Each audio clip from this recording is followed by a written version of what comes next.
we are back with the 020T. Our Saber rings did come in. We're gonna get these installed.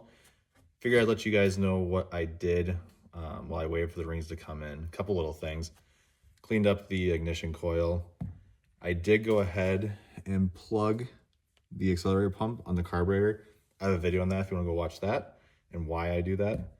I did clean up the cylinder, put some honing marks in it. I'm not sure you can see that there or not.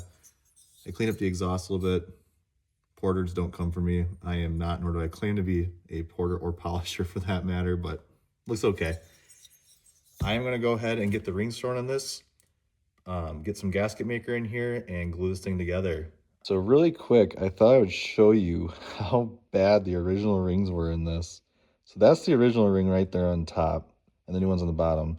See that massive gap? I seriously could fit almost 2 flathead screwdrivers in there, just the tips. That is a brand new ring down there. Notice the almost minimal gap, even with it being at a slight angle. Just thought it was worth showing you guys that as to why you should check your rings before assuming they're good.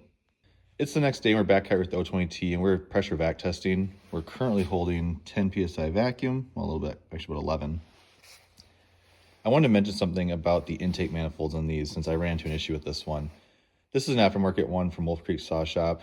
It was about $14. The reason I went that route, one, this is kind of a budget build, and an OEM one is about $60 for just the intake manifold on these. I was not about to spend that.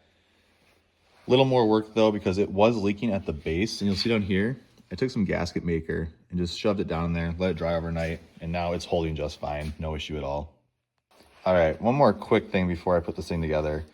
Impulse lines. On these saws in particular, make sure you get the Stihl impulse line. These green lines suck.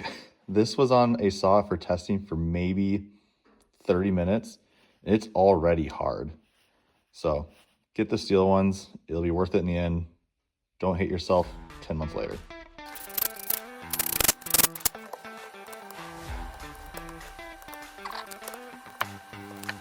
All right guys, so I missed something on my pre-inspection. This hole for the ignition right here is in fact stripped out. We're gonna drill it out and tap it up to the next size up.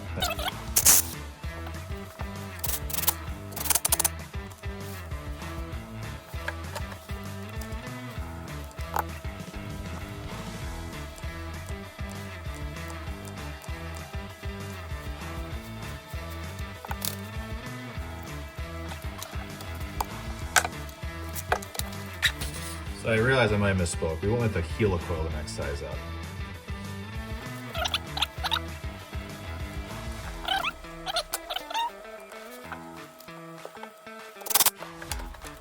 All right guys, how to time your chainsaw. Thicker business card, shove it in between your flywheel and your ignition. Bring your magnet over until it's tight up against it. You can't pull it out. You're gonna tighten down your ignition bolts. And that's all you gotta do.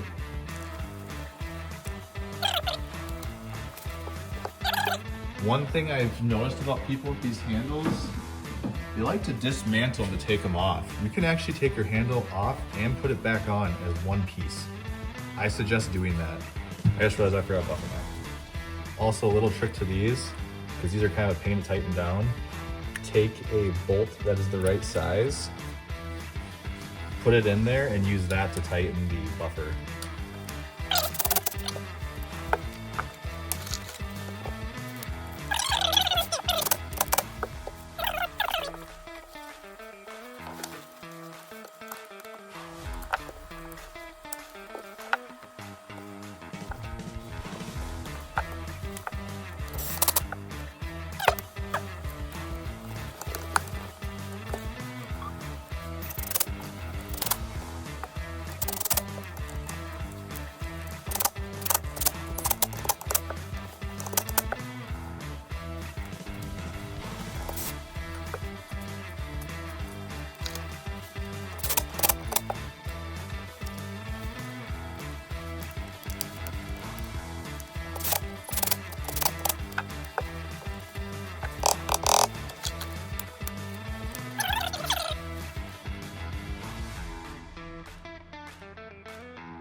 Guys, thought I lost my carburetor.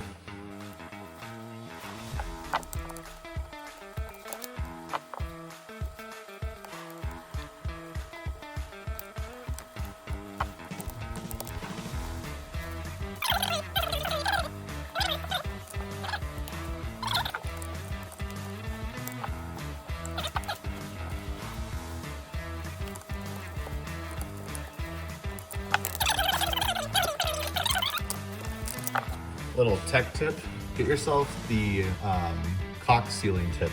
You can actually use it to get your spark plugs in and out a little easier.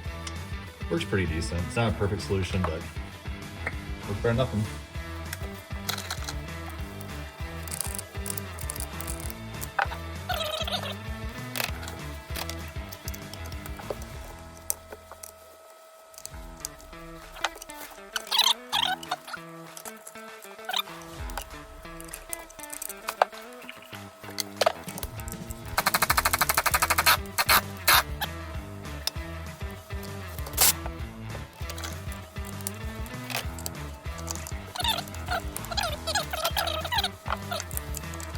All right, I'm gonna throw a bar and chain on this and I'm going to go run it outside. I will check back in with you guys when I have this thing tuned up. All right, so it's a little while later. I was having a lot of issues with this thing when I first got it out there.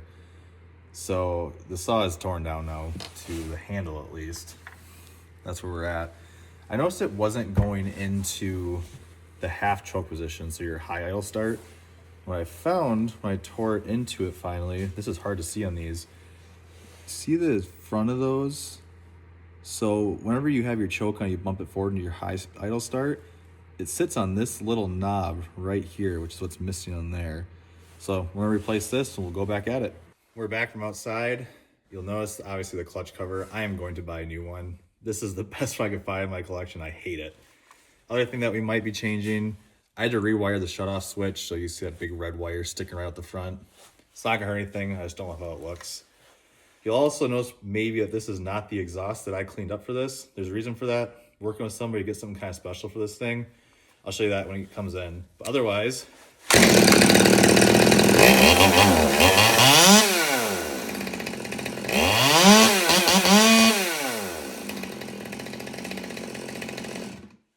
that's it, guys. We'll see you in the next one.